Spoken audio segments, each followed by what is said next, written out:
नमस्कार, घरगुती रेसिपी या चॅनलमध्ये तुम्हा सर्वांचं अगदी मनापासून स्वागत आहे। तर आज आपण जेव्हा घरामध्ये भाजीला बनवायला काही नसेल ना, त्यावेळेस ही भाजी बनवू शकतो। बनवायला अगदी साधी, सोपी आणि चवीला देखील खूपच जबरदस्त अशी ही भाजी आहे। चला तर मंडळी, व्हिडिओ अगदी शेवटपर्यंत पहा। वेळ न घालवता आपण आजच्या रेसिपीला सुरुवात करूयात। तर सर्वात अगोदर आपल्याला इथे एक मध्यम आकाराचा कांदा घ्यायचा आहे।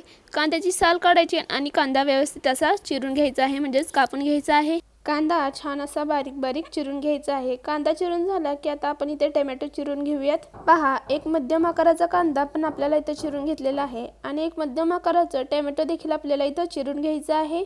तर आजची रेसिपी अगदी साधी, सोपी आणि झटपट होणारी आहे, तशीच चवीला देखील खूपच भन्नाट लागते। तर टोमॅटो देखील आपण इथे चिरून घेतलेले आहे। यानंतर आपण कोथिंबीर देखील अगदी बारीक बारीक अशी चिरून घेऊयात। पहा, सर्व भाज्या इथे आपल्या कापून तयार झालेल्या आहेत। यानंतर लगेचच आपल्याला गॅसवरती कढई गरम करायला ठेवायची आहे। यानंतर पहा, कढई व्यवस्थित अशी गरम झाली की यामध्ये आपल्याला तेल घालायचं आहे। यामध्ये मी 2 चमचे तेल घातले आहे। तेल छान असं गरम झाले की यामध्ये 1 चमचा मोहरी घालायची आहे। मोहरी छान तडतडली की यामध्ये आपल्याला बारीक चिरलेला कांदा घालायचा आहे। कांदा घातल्यानंतर छान असं कांद्याला परतून घ्यायचं आहे। छान सोनेरी कलर येईपर्यंत आपण कांदा परतून घेऊया। कांदा छान असा परतून झाला की सोबतच ठेचलेला लसूण सुद्धा आपल्याला यामध्ये घालायचा आहे। पहा, इथे कांदा छान असा लालसर झालेला आहे, म्हणजेच कांद्याला सोनेरी कलर येईपर्यंत आपण छान असा परतून घेतलेला आहे। तर यामध्ये आता आपण बारीक चिरलेले टोमॅटो घालूयात आणि टोमॅटो देखील कांद्यासोबत छान असं परतून घेऊयात। तर टोमॅटो हलकसं मऊसूत होईपर्यंत आपल्याला यामध्ये परतून घ्यायचं आहे। तर या पद्धतीने मी कांदा आणि टोमॅटो परतून घेतलेला आहे। सोबतच आपण यामध्ये थोडीशी कोथिंबीर टाकूया आणि छान असं परतून घेऊयात। आता टोमॅटो छान असे परतले की यामध्ये आपल्याला काही मसाले घालायचे आहेत। यामध्ये तुम्ही कोणताही घरगुती मसाला घालू शकतात। तर यामध्ये मी 1 चमचा लाल तिखट घातलेले आहे। तुम्ही तुमच्या आवडीनुसार लाल तिखट घालू शकता। लाल तिखट घातल्यानंतर 1 चमचा काळा तिखट घातलेला आहे। काळा तिखट घातल्यानंतर 1 चमचा धना पावडर आणि चवीनुसार मीठ टाकून यामध्ये अर्धा चमचा मीठ मसाला आणि अर्धा चमचा गरम मसाला घातलेला आहे।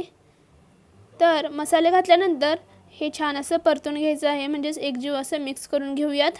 कोणतेही घरगुती मसाले तुम्ही यामध्ये वापरू शकता। जे मसाले तुमच्या घरामध्ये अवेलेबल असतील ते मसाले तुम्ही यामध्ये वापरू शकता। सर्व मसाले यामध्ये व्यवस्थित असे मिक्स करून घेऊयात। मसाले व्यवस्थित असे मिक्स झाले की यामध्ये मी 1.5 ग्लास पाणी घालणार आहे। गॅस आपल्याला इथे मोठाच ठेवायचा आहे आणि भाजीला छान अशी उकळी फुटून द्यायची आहे। पहा, इथे आपल्या भाजीला छान अशी उकळी फुटलेली आहे। यानंतर आपण भाजीला थोडं हलवून घेऊयात, म्हणजेच थोडं मिक्स करून घेऊयात। तुम्हाला जितक्या लोकांसाठी ही भाजी बनवायची आहे त्यानुसार तुम्ही सर्व साहित्य आणि पाणी घालू शकता। पहा, भाजीला छान अशी उकळी आलेली आहे। आता यानंतर यामध्ये आपण घालत आहोत फरसाण। तर इथे आपण मस्त अशी झणझणीत आणि झटपट होणारी अशी फरसाणची भाजी बनवत आहोत। जेव्हा घरामध्ये भाजीला काही नसेल तेव्हा अशी झटपट होणारी फरसाणची भाजी एकदा नक्की बनवून पहा। यानंतर यामध्ये आपण बारीक चिरलेली कोथिंबीर घालणार आहोत आणि छान असं मिक्स करून घेणार आहोत। तर मंडळी, तुम्हाला एक विनंती आहे, तुम्ही जर आपल्या चॅनलवर नवीन आला असाल तर चॅनलला लाईक करा, शेअर करा, सबस्क्राईब करा। सोबतच बेल आयकॉन देखील प्रेस करा, जेणेकरून माझ्या नवनवीन व्हिडिओचे अपडेट सर्वप्रथम तुमच्या फोनवर येत जातील। यानंतर पहा, आपली भाजी इथं तयार आहे। तुम्ही सुद्धा अशी फरसाणची भाजी एकदा नक्की बनवून पहा। मस्त अशी गरमागरम भाजी तुम्ही भाकरीसोबत किंवा चपातीसोबत सर्व करू शकता। चला तर मंडळी, तुम्हाला आजची रेसिपी कशी वाटली कमेंटमध्ये नक्की कळवा। आवडली असेल तर एक लाईक नक्की करा आणि घरगुती रेसिपी या आपल्या चॅनलला नक्की सबस्क्राईब करा। व्हिडिओ शेवटपर्यंत पाहिल्याबद्दल धन्यवाद।